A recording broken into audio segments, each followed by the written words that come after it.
Hello दोस्तों, आप सभी का एक नई वीडियो में स्वागत है। अगर आप एक किसान हैं तो ये वीडियो आपके लिए बहुत ही खास है, क्योंकि केंद्र सरकार की तरफ से बहुत बड़ा ऐलान किया गया है। अगर आपको पिछली किस्त अभी तक नहीं मिली है तो उन लोगों को किस्त की राशि का पैसा मिलने वाला है। आप सभी को पिछली किस्त का पैसा मिलने वाला है, और जिसको 22वीं किस्त नहीं मिली है उनको किस्त का पैसा कब मिलेगा और कैसे मिलेगा, ये सब हम आपको विस्तार से बताने वाले हैं। लेकिन इससे पहले दोस्तों, अगर आप हमारे चैनल पर नए हैं तो मेरी मेहनत को सपोर्ट करने के लिए एक लाइक और एक सब्सक्राइब जरूर कर दीजिए, और नई नई जानकारियों के लिए आप हमारे चैनल से जुड़े रहें। इस वीडियो को आप लास्ट तक जरूर देखें ताकि कोई भी जानकारी आपसे छूट ना जाए। चलिए अब आगे बात करते हैं। केंद्र सरकार ने इस बार 2026 यानी नए साल से पीएम किसान योजना को लेकर कुछ बदलाव किए हैं। वो सब जानना आपके लिए बहुत ज़रूरी है, तभी आपको पीएम किसान योजना का लाभ मिल सकेगा। सरकार ने अब फार्मर आईडी अनिवार्य कर दी है। जिस किसान के पास फार्मर आईडी नहीं है उसकी किस्त रोकी जा सकती है, उसको 22वीं किस्त का पैसा मिलना मुश्किल हो सकता है। दूसरा कारण ये भी है किस्त रुकने का, आपकी जो ज़मीन है उसका आपको सत्यापन कराना बहुत ज़रूरी है। अगर आपका सत्यापन नहीं हुआ है तो भी आपका पैसा रुक सकता है। अगर ये काम आपने नहीं करवाया तो इसे अभी करवा लीजिए। इसके साथ ही सरकार ने एक और बड़ा नियम लागू कर दिया है। अब किसान का पैसा सिर्फ उसी किसान को मिलेगा जिसके नाम से ज़मीन की लगान रसीद यानी खतौनी होगी। अब दादा या परदादा की ज़मीन पर किस्त का पैसा नहीं मिलेगा।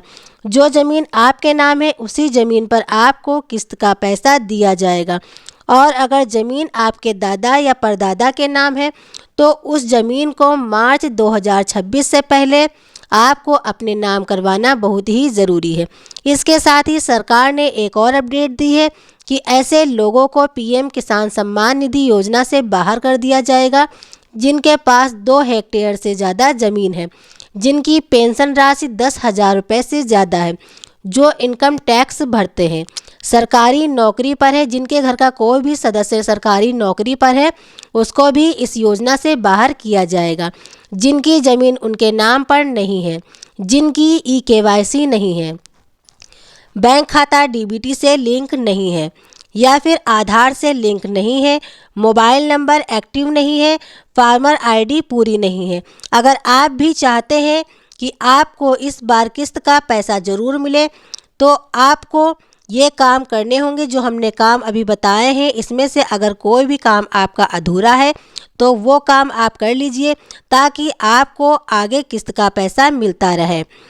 और इसके साथ ही अगर आपका ये सारा काम पूरा है फिर भी आपको पैसा नहीं मिल रहा है तो आप किसान वेबसाइट पर जाकर ई-केवाईसी करवाएं या अपने नज़दीकी जनसेवा केंद्र पर जाकर बायोमेट्रिक ई-केवाईसी करवा सकते हैं।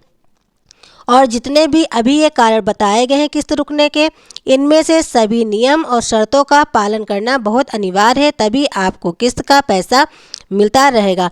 और अगर आपने सारे काम किए हैं फिर भी किसी वजह से आपका पैसा नहीं आ रहा है तो आप किसान हेल्पलाइन नंबर पर कॉल कर सकते हैं या अपने नज़दीकी जनसेवा केंद्र पर जाकर के पता कर सकते हैं, या अपने कृषि विभाग में जाकर पता करें या अपनी बैंक शाखा में जाकर के पूरी जानकारी प्राप्त कर सकते हैं। सरकार फरवरी से लेकर के मार्च 2026 तक 2000 की 22वीं किस्त भेजने की तैयारी कर रही है, ऐसा मीडिया रिपोर्ट्स के अनुसार बताया जा रहा है।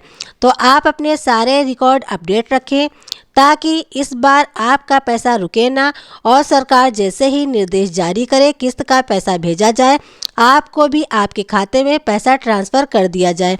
तो दोस्तों, ये थी आज की जानकारी। ऐसी ही नई जानकारियों के लिए हमारे चैनल से जुड़े रहें। अगर आपने अभी तक हमारे चैनल को लाइक और सब्सक्राइब नहीं किया है तो आप हमारे चैनल को लाइक कीजिए, सब्सक्राइब कीजिए। मिलते हैं नई जानकारी नई अपडेट के साथ। धन्यवाद।